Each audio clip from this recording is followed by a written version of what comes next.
For a while now, there have been all kinds of sinister rumours about Bill Gates flying around social media like Chinese whispers. However, if you try to find out much about him in the mainstream media, you'll have a hard time. As part of the WEF Nonce Club, and with an estimated fortune of £113 billion, it's fair to say that Gates has quite a lot of control over what the media get to print and say about him. Thanks to photographic evidence and flight logs, we do know that he was mates with Jeffrey Epstein and travelled to his pedo island on a number of occasions, and that Gates' friendship with Epstein was part of the reason that his wife divorced him after 27 years. We know that he heavily invested in the pharmaceutical industry before the pandemic arrived and was a massive vaccine zealot once it had taken a grip of the whole world. It would seem clear that the pandemic was great news for Gates, who would have made a huge amount of money from the pharmaceutical boom that resulted from it. We know that in recent years he's been busily buying up vast tracts of US farmland, with many people online suggesting that he wants to tamper with our food supply to ensure that those anti-vaxxers who wouldn't have a jab can be immunised by being given no option than ingesting genetically modified immunogenic food.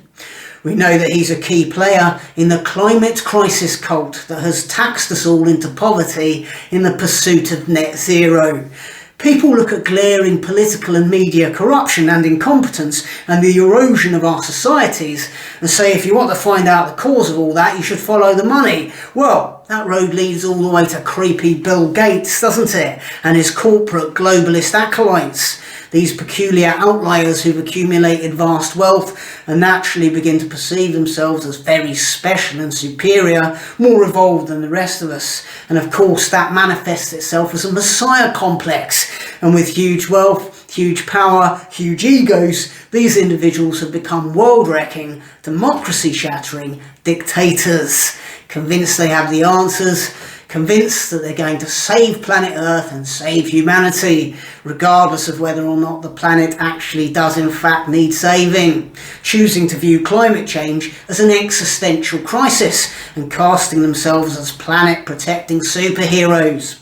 These deeply delusional individuals have plunged much of the world into poverty and social division by relentlessly inflicting their abominable vision for progress upon us all, imagining themselves to be philanthropists and saviours, even as the world burns around them in consequence of their sinister meddling.